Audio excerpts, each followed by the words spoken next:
Politics has not played into this at all. These were the direct words from astronaut Butch Wilmore when asked about Elon Musk's explosive claims that made headlines 2 weeks ago. If you missed it, Musk publicly accused NASA of keeping Boeing astronauts Butch Wilmore and Sunita Williams stranded on the International Space Station for political reasons, and even called the ISS commander a liar. But what's the truth? On Tuesday, March the 4th, reporters finally got the chance to ask the astronauts themselves. For the first time since these controversial statements, Butch and Sunita faced direct questions about whether politics influenced their extended stay in space, and whether SpaceX had actually offered them an earlier ride home, as Musk claimed. Their responses reveal a more complex story than what's been circulating online. Despite being nearly 9 months in orbit, these veteran astronauts maintain professionalism while carefully addressing the claims that put them at the center of a political firestorm. In this exclusive press conference, they also responded to Musk's suggestion to deorbit the ISS earlier than planned. As astronauts currently living on the station, their perspective carries unique weight. Welcome to Elon Musk 24 Hours, where we bring you the latest space news and controversies. Let's dive right in. When Butch Wilmore and Sunita Williams conducted their press conference, they walked a diplomatic tightrope. Their carefully chosen words revealed both respect for leadership and a subtle defense of NASA's decision-making process. "We have the utmost respect for Mr. Musk and obviously respect and admiration for our President of the United States, Donald Trump," Wilmore stated. "We appreciate them. We appreciate all that they do for our human spaceflight program and for our nation." This statement set the tone for their responses: professional, measured, and deliberately avoiding direct confrontation with two of the most powerful figures in American spaceflight. But beneath the diplomatic language, there was more to unpack. Wilmore continued, "The words they've said, politics, that's part of life. We understand that, and there's an important reason why we have a political system in the political system that we do have, and we're behind it 100%. What's fascinating is how the astronauts subtly push back against the narrative while maintaining their professionalism. Wilmore made a key point that outsiders might miss. "We know what we've lived up here. We know the ins and outs and the specifics that they may not be privy to." This statement speaks volumes. Without directly calling out Musk or Trump, Wilmore essentially said, "You're not up here. You don't have all the information we do." The timeline controversy. The crux of the controversy centers on the Boeing Starliner mission timeline. Originally planned for a short stay with a February return date, the mission was extended significantly after technical issues were discovered with the spacecraft. When directly asked if politics influenced their return timing, Wilmore was unequivocal. "From my standpoint, politics has not played into this at all." He elaborated on the realities of space mission planning. "We came up prepared to stay long even though we plan to stay short. That's what we do in human spaceflight. That's what your nation's human spaceflight program is all about. Planning for unknown, unexpected contingencies." Williams added important context about their original timeline. "When I launched in late September, our planned return date was the end of February, and given the amount of training that's required to get a crew ready, and the complexities associated with getting a spacecraft ready to launch and operate in space, targeting a March return is pretty much on target."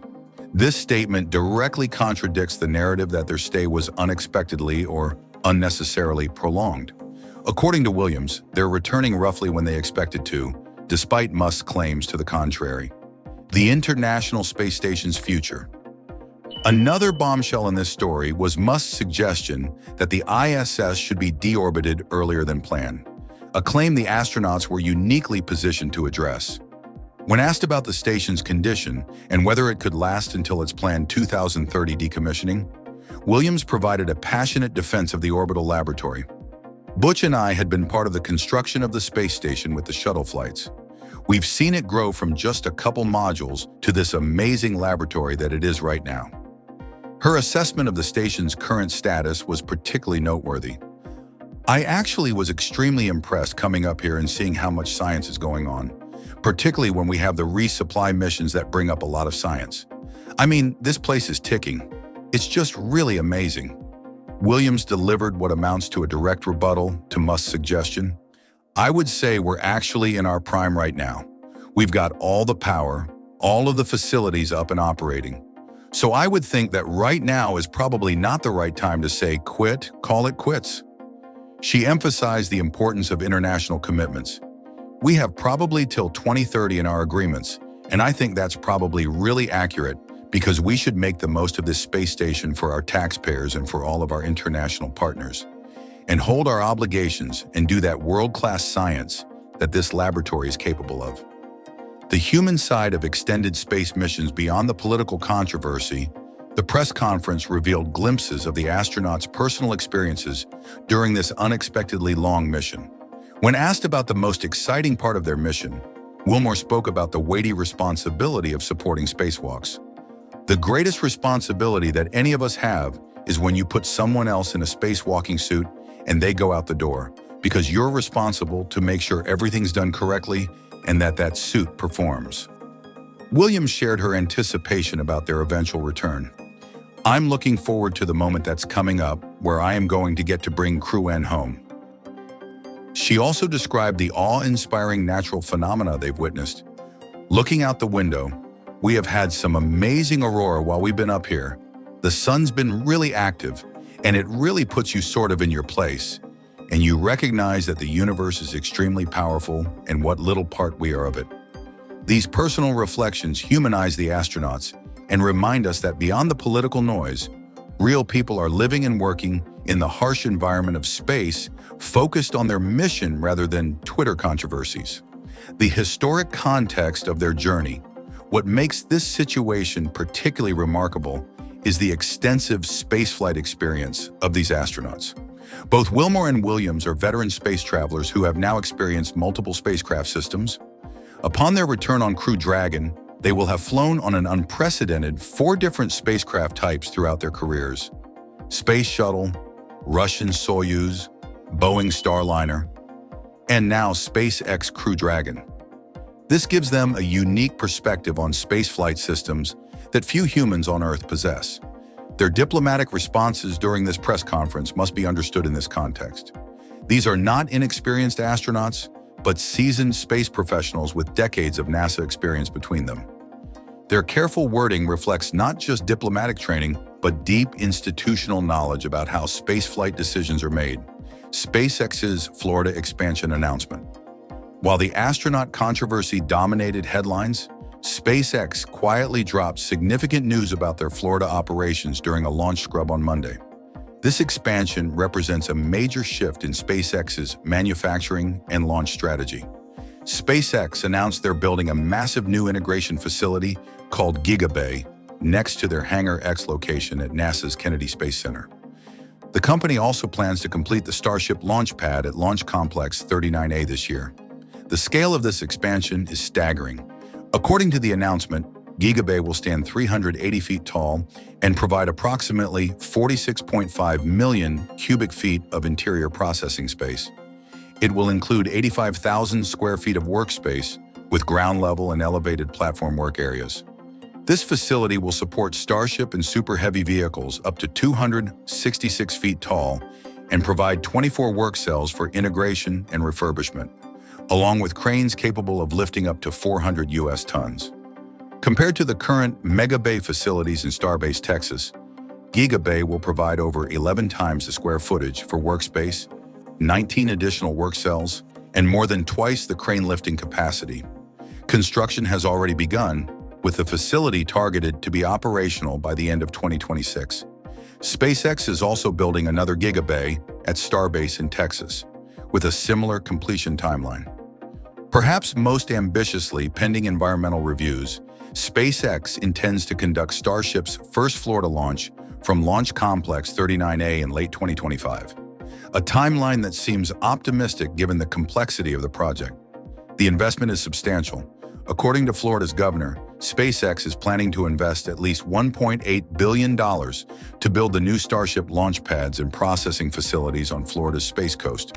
The bigger picture: commercial space competition.